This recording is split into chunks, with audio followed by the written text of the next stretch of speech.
Benvenuti ad un nuovo episodio di Art Stories in Rome. Vi vorrei guidare alla scoperta del Giudizio Universale, il grande capolavoro della maturità artistica di Michelangelo Buonarroti, il quale scriveva: si dipinge con il cervello e non con le mani.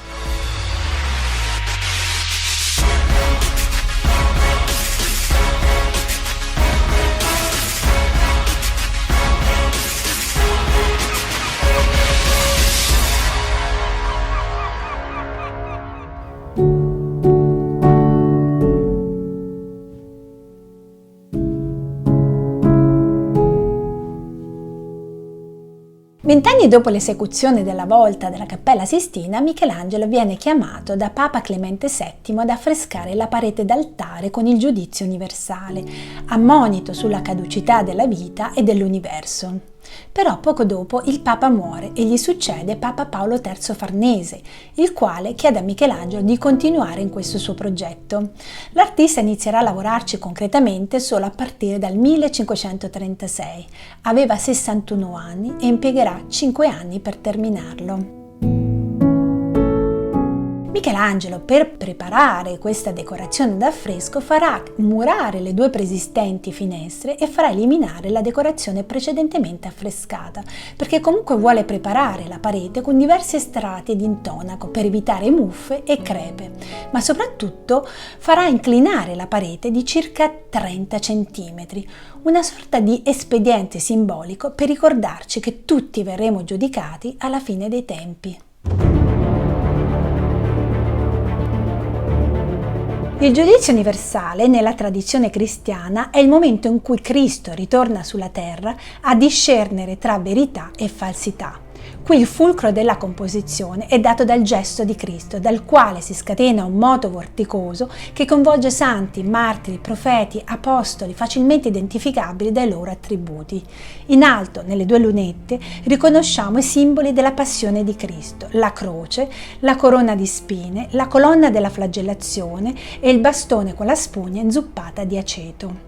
Al centro dell'intera composizione riconosciamo gli angeli, ma gli angeli affrescati da Michelangelo non hanno né ali né aureole, ma hanno dei lineamenti delicati. Un gruppo sostiene il piccolo libro dei meriti umani rivolto verso i beati, un altro gruppo sostiene il grande libro dei peccati umani rivolto verso i dannati, per cui si evince questa ascensione dei beati verso il cielo e la caduta dei dannati verso gli inferi.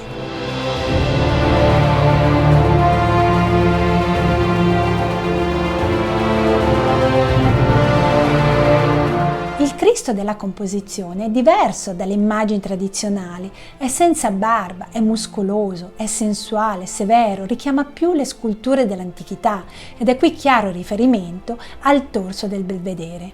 Cristo è raffigurato nell'atto di alzarsi per pronunciare il giudizio finale sull'umanità, mentre sua madre Maria distoglie lo sguardo.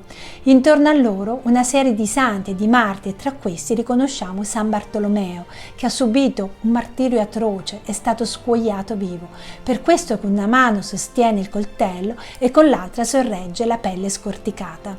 Il volto di San Bartolomeo ha le fattezze di Leonardo da Vinci, un vero e proprio omaggio artistico, mentre il volto della pelle scorticata è un autoritratto di Michelangelo, è la sua firma.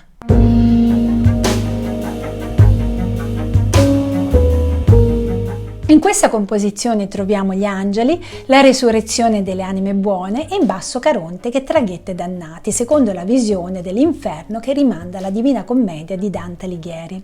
Sicuramente una delle immagini più rinomate di quest'opera è il simbolo del rimorso, ovvero di quell'anima che si rende conto delle proprie colpe solo quando viene afferrata da una creatura demoniaca. In quegli anni il cerimoniere del Papa Biagio da Cesena accusa costantemente Michelangelo di riempire la cappella papale di oscenità pagane ed eretiche. Michelangelo decide di rispondere a queste accuse solo con la sua arte e decide di raffigurare il cerimoniere in basso a destra con la figura di Minosse, le orecchie d'asino e tormentato da un serpente che gli morde i genitali.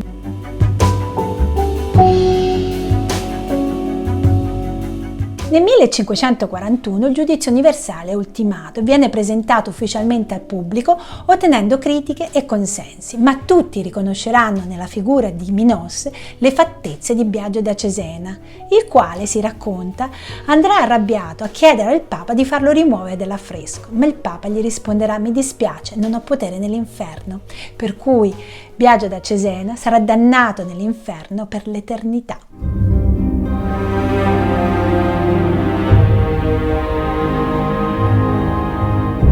Questo affresco lancia un grido profetico contro il male, contro ogni forma di ingiustizia, e ci ricorda la minaccia che incombe sull'umanità quando si lascia sedurre dal male.